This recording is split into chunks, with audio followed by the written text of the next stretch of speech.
Hello, gorgeous friend. This is Colleen Low, and I'm so excited to be here today.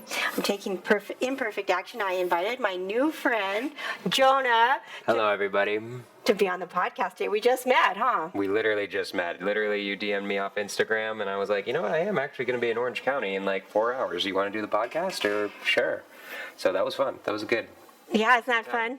Can you just briefly tell people, like, why I would want you to be on the podcast? Yeah, so my name's Jonah, guys. My name's Jonah Korchin. I am really big in the Subto community. I do a lot of wholesaling deals through real estate agents. That's kind of what I'm known for. That's what I do. I have probably a 7-figure business in wholesaling real estate, and it's just my specialty. I've done also a bunch of other things too, but it's not nearly as big. Own a couple of creative financing rentals. I have an agent outreach CRM, so I have a CRM that's meant for agent outreach. That makes some money too. Those are all like cool projects. What I'm known for is wholesaling cash deals through real estate agents. And I've taught this in Subto, and we both are part of the Subto community. And yeah, and I also do a lot of social media stuff, and she saw some of my stuff, and she thought it was cool, and now I'm here. Yeah, I watch you on YouTube, and I was really impressed with you. And I was like, oh my gosh. And I'm starting to listen to the voice in my head more that says, hey, you should reach out to that person, Yeah, right? why not? And so literally I was watching you this morning while I was getting ready for my day. Nice. And I'm like, What were you watching? Do you remember? You and some other guy were on YouTube. Oh, the live this morning? Uh-huh. Cashflow and Coffee? Cashflow and Coffee. That's what I was watching. That's one of my podcasts. So that's my podcast on Monday mornings. We drink coffee and we talk about and we just answer everybody's questions and stuff like that. So yeah. So I watch that sometimes, right, on Monday mornings. And so today I just took a leap of faith. I had the voice in my head that said, hey, you should ask him if he'll be on your podcast. Yeah, and it was great. And I'm like, well, I'm coming into Orange County today, and all of my friends are coming in way later. So I'm just like, yeah, why not? Let's just be on the podcast. Let's do a podcast while hang out, meet more Subto people. I think it's always really good. I'll go on anybody's podcast right now and just keep doing them and do cool interviews, meet cool people, and who knows, maybe we'll also do a deal. I mean, I'm doing stuff in SoCal. You've been a realtor here for a super long time, so yeah. I'm like, why not? Let's do a podcast. Yes, I'm so excited. And you know what? Just on the way down here, you gave me some really good tips on how I could make more income and impact here by wholesaling, right? Yep. 100%. I would think that would be your most natural thing for making money in real estate investing, because it's really similar to being a real estate agent. It's super similar. There are only some slight differences, to be honest. I think the main difference is you just create a business out of it much more easily, and you make a lot more money. So that's like the only thing. So if there's other realtors in California or anywhere that are listening and their income maybe is down because interest rates have gone up and inventory has gone down here in Southern California, would you advise them that if they wanted to explore that option? They can. Honestly, most realtors probably should just work with wholesalers to get more deals. The thing with wholesaling is you want to do it and eventually make it into a business. I don't think it's necessarily a bad idea. It just depends. Like, you're going to have to do things very differently. You have to know things very differently. You just have to be committed to being a real estate investor. I mean, that's what you are once you become start doing wholesaling. You're doing the beginning steps of real estate investing. So if you want to be a real estate investor, yes. If you don't really want to be a real estate investor and you just want more deals, I'd say work with wholesalers. Okay. That's how I would say it. Yeah, that's a good idea, actually, right? Yeah. Yes, because my ultimate goal is to be an investor. Exactly. Yeah. So that's why I said you should wholesale. Yeah. And start wholesaling. Yeah, and just start trying it out, because that'll just get you the cash that you need right now. Yeah, that's smart. To invest in the deals I want. To invest in the deals that you want to do. Yeah, that's good. How did you get started in this? Like, you're young. Like, you could be my kid. Yeah. Right? Hey, we talking about that. I'm 28. Yeah, so he's 28, and I'm 56. So, and I have kids your age, right?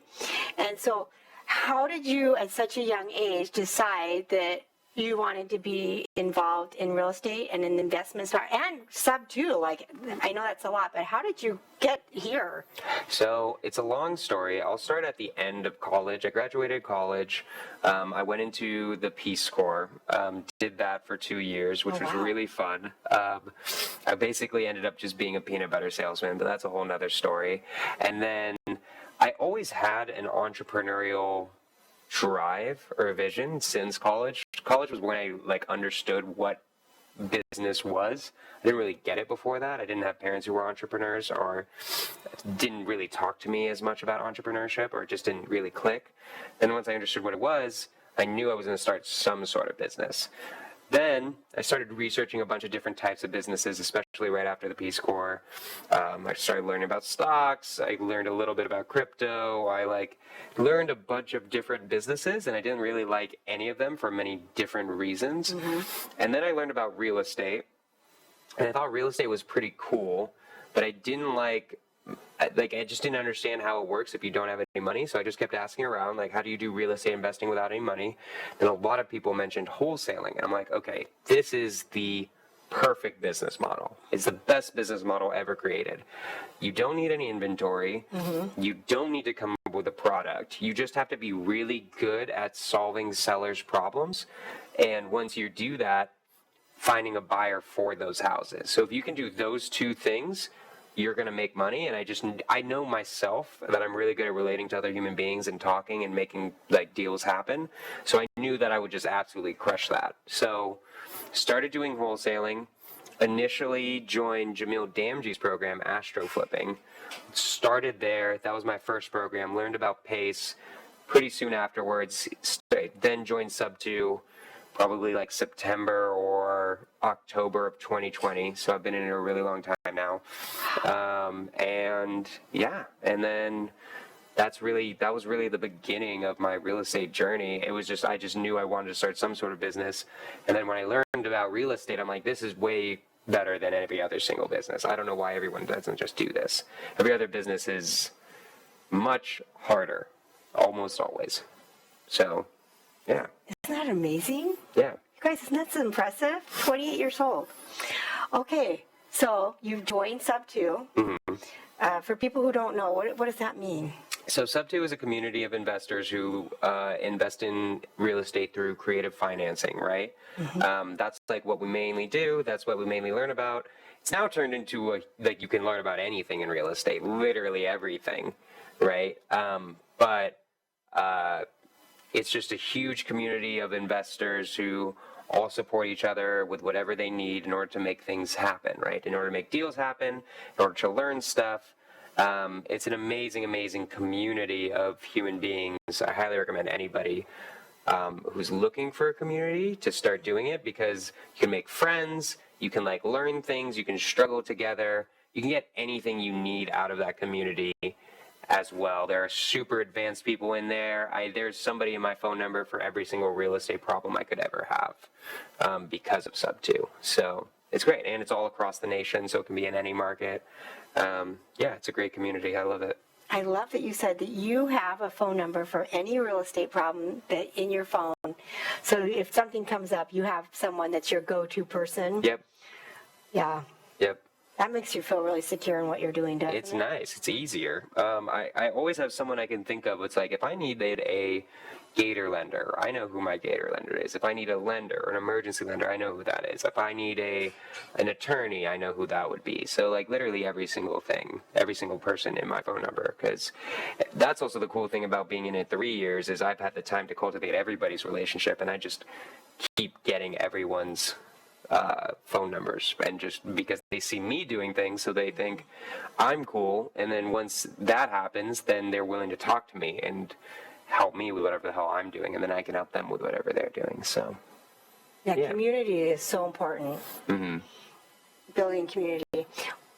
Now that you're this far in your journey, mm-hmm. What do you wish you would have known sooner? What's something that you think, oh my gosh, I wish I would have known that sooner? There's a million things you can mm-hmm. say you wish you knew sooner, right? Mm-hmm. Just in general, that would be nice to have known quite a few things sooner. I've talked to Pace about this a lot, and in the end, it's The issue is even if you had told me that thing sooner, I wouldn't have been ready to receive it anyways. It just wouldn't have been the right time for it. So Pace has talked to me about this, about how he's told me for like a year I needed to get an integrator, and it just didn't really click until I found the right person and I saw that how it could fit into my business, and I was ready to get a business partner, right? I got a business partner 6 months ago. It basically doubled my revenue almost immediately, right? And so I wish I had done that sooner, but I wasn't ready emotionally or mentally to make that flip yet, even if somebody else was telling me to do it. So it doesn't matter what I tell myself at the beginning. I know it wouldn't have hit until I was ready for it anyways, if that makes sense. No, I love that perspective. Yeah. Because I think sometimes we beat ourselves up. Right. And then that's not helpful, right? Yeah, not at all.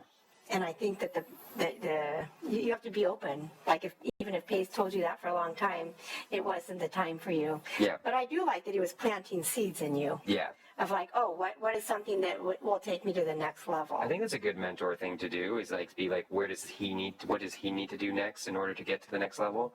And that was what I needed to do, right? I know I talked to Pace, be like, I'm at this level, what do I need to do next? And he's like, you need an integrator. Like, that's what you're at, that level, right? There's a certain point in business where you don't need an integrator, where you're like just figuring it out.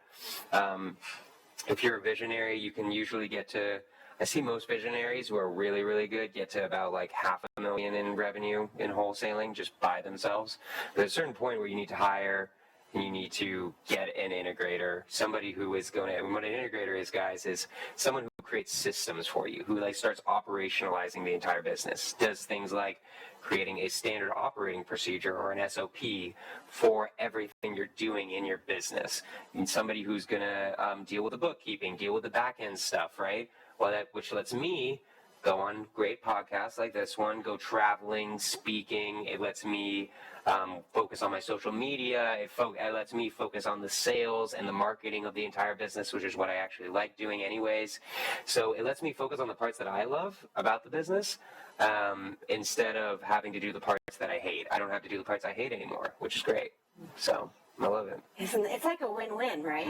You get to focus on your strengths. Yeah, and people think it's bad because you have to give up half the business, but if my revenue immediately doubles, and then this year if I'm gunning for it to double again, then it's totally worth it. So you do have to, if you are going to partner up, life becomes better, but then you have to have a bigger vision, or you have to have a really big vision, because, and this is like a really interesting conversation to have.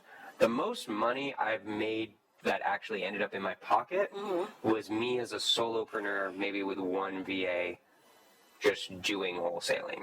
The first year of real estate, I made $10,000. I made basically nothing.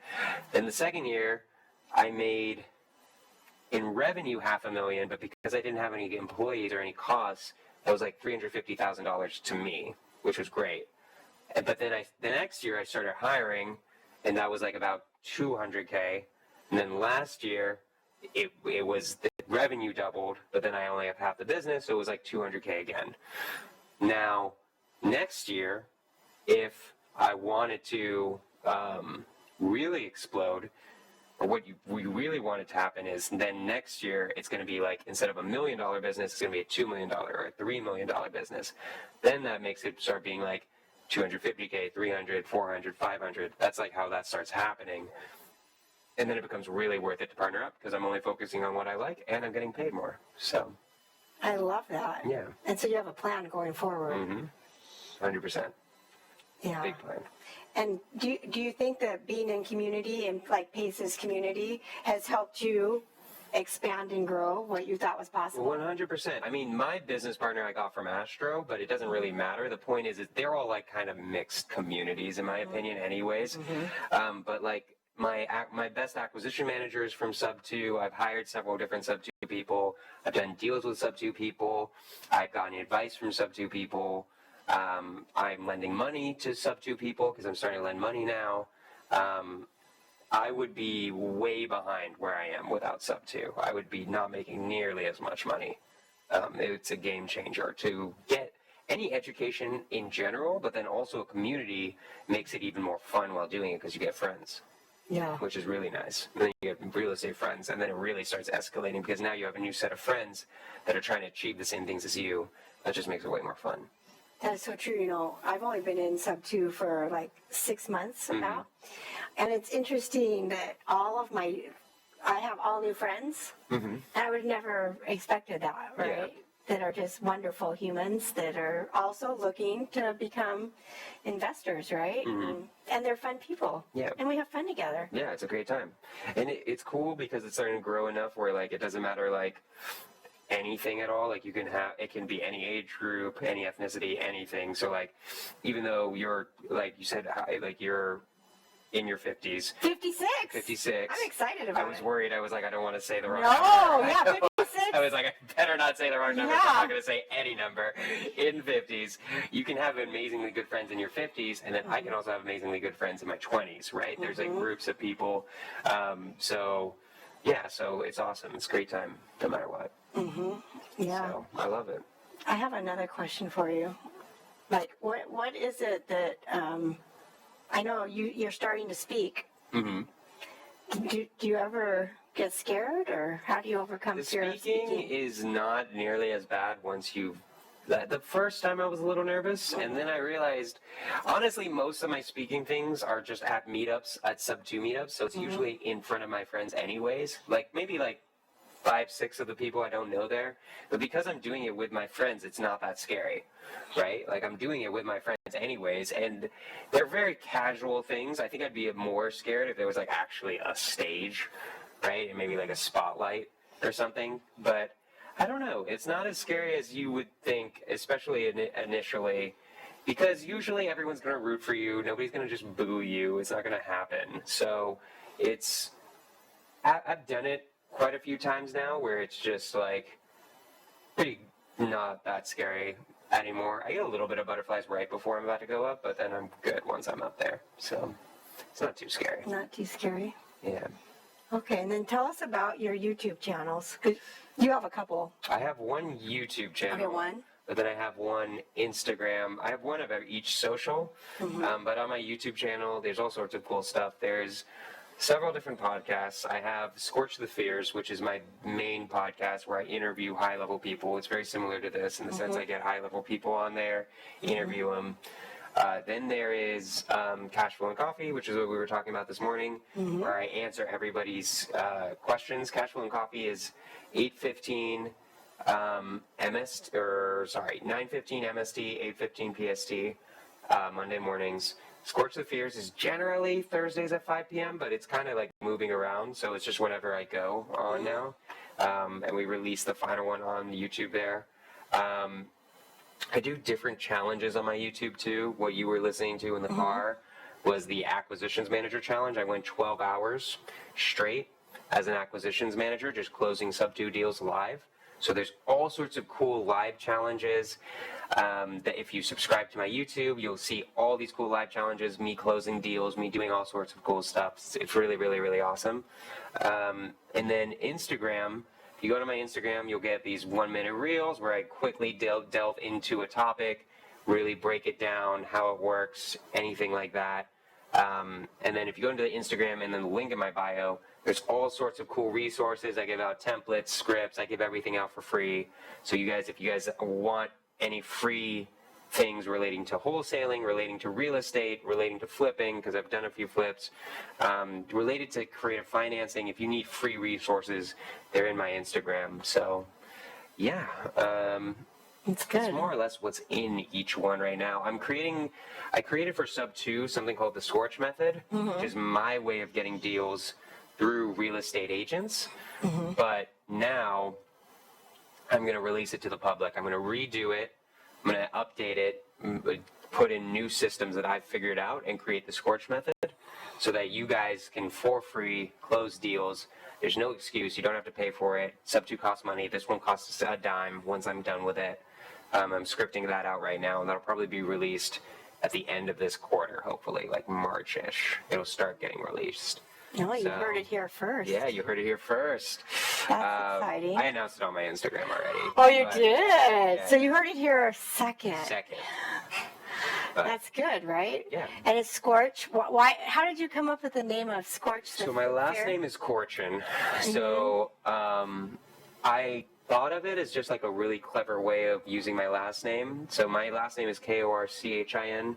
Skorch, I'd make it Skorch. And then I just thought it would be a good way to like brand myself. And I think it is a really good way to brand myself, where it's like, that's not something that anyone's going to take. It's a misspelled Skorch with a K, and nobody would want that except unless you have like mine. But it initially especially had to do with Skorch the Fierce, because that was my first podcast. And it's all about that podcast is all about getting over your fears as a newer real estate entrepreneur, right? And so, yeah, it just fit that podcast. And then after that, I'm like, you know what, this is a pretty cool name. I'm just going to make this on everything. And so that's my little like nickname, basically, or my brand. I like that. And on your Skorch the Fears podcast, what is something that you've learned from someone that you've interviewed that's been like an aha, or share maybe a couple of them? I feel like the general meta thing that I've learned is that everyone deals with the exact same problems, the exact same fears over and over and over again. It's never any new fears, or very rarely it's a new fear. Most often people are dealing with the exact same fears when it comes to entrepreneurship.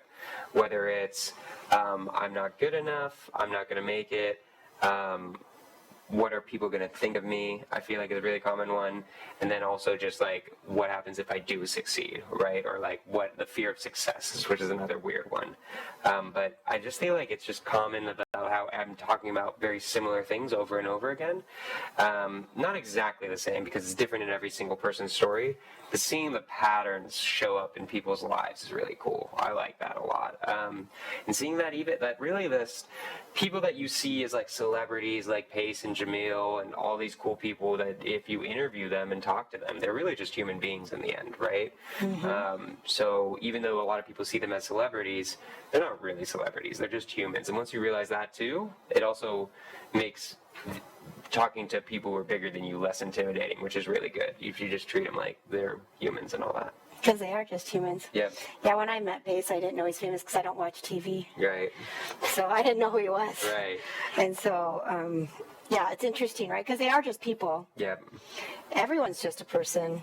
Yeah. And I do think that we have that shared humanity. We all have fear. Yeah. And we all have insecurities. And we all have fear of failure. And I think that it's nice to see that thread of humanity through all people. Yeah.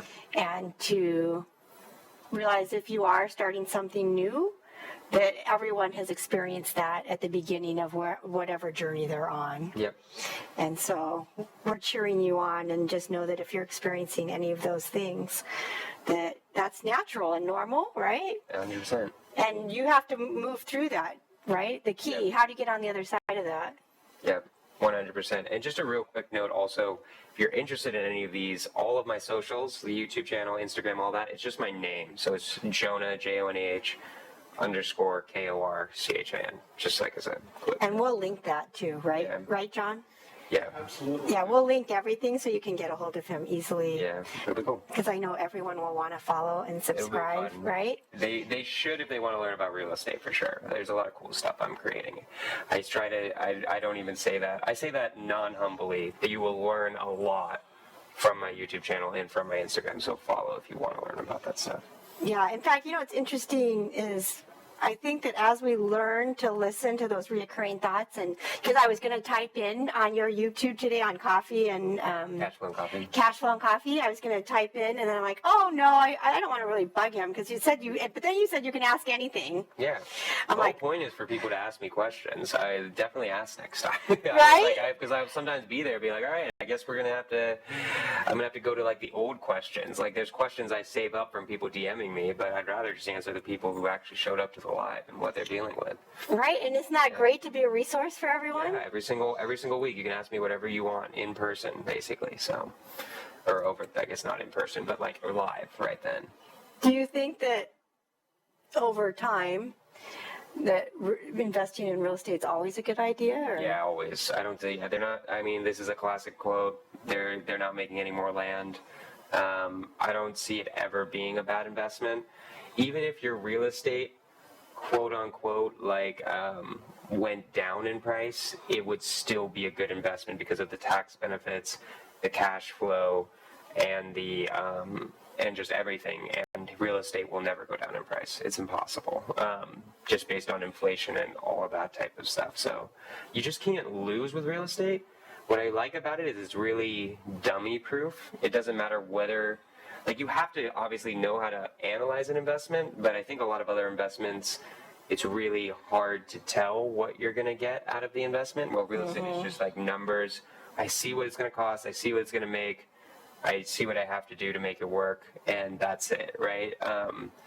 So I think it's the best. It's the best investment until like you're worth maybe 20 to 50 million, and then stocks and owning businesses can be really good. But at the very beginning, real estate as an investment is amazing. I think it's the best one ever. Yeah, I agree, because there's no other variables, right? Like you control once you own it. Yeah. You control the right? And what you're able to do with it. Yeah, and you don't have to worry about some CEO or Yeah.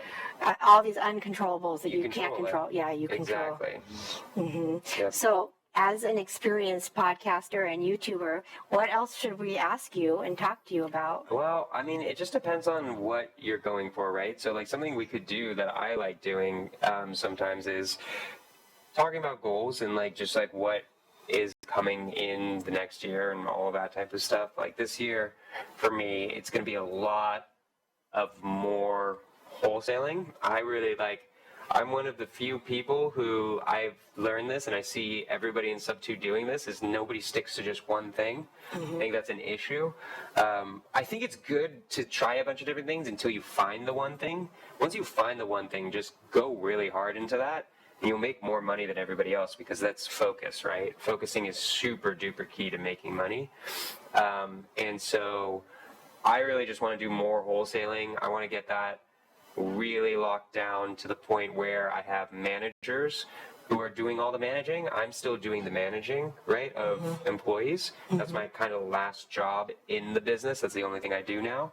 But once we have those managers, and then we can kind of start getting it where I'm just CEO, and maybe I come up with ideas, and maybe it's taking like 2 to 3 hours of my day. Right now, wholesaling is probably taking 5 to 6 hours of my day, and then the rest of my day is filled with other things, social media and stuff like that. When it's about 2 to 3 hours, then what I'm going to do is I'm going to start focusing and finally diverge into multifamily, and start focusing on buying apartment complexes and stuff like that. Join Vina Jetty's community. I'm going to do that really soon. So, yeah, I think so. She's amazing. Yeah, she is really cool, right? But yeah, also just something like, I don't know if you want me to flip it, but something I would ask is like, so like, what, we can talk a little bit about what we were talking about in the car too. Yeah, let's do it. About using, because I think this is a really cool thing where agents who are trying to get into investing, I don't think they think about using their previous contacts, right? I agree, 100%. I never thought about it before. Yeah, so what did you think of my idea? I thought it was fantastic. I Right. thought it was fabulous. Like, I'm so excited to wake up tomorrow and get started on So, it. like, the idea basically, guys, is she's an agent. Colleen's been an agent since, like, for 20 years. So she's built up probably hundreds, maybe 100 relationships with other real estate agents. She can hit all of them up and be like, hey, I'm starting to do real estate investing. Do you know of any fix and flips right now? I want to start buying more. I want to do fix and flips. I want to do wholesaling. I want to do buy and holds. What do you know of right now? Do you know of anything with a seller with a problem, right? And she could just use her network, and I bet she would get a deal within 2 weeks, just because of you being just known in Orange County. Just from that, I bet you'll get a deal really quickly, to be honest. Yeah, I was shocked when you said that. I had never, ever, never. Yeah. Yeah. So I think that's how you'll get your first wholesale deal, right? Because you haven't done any wholesaling yet, no? Never. Yeah. So. I never, ever even considered it. Yeah. I think it's a great way to do it. It'd be really good. It's really good cash infusion.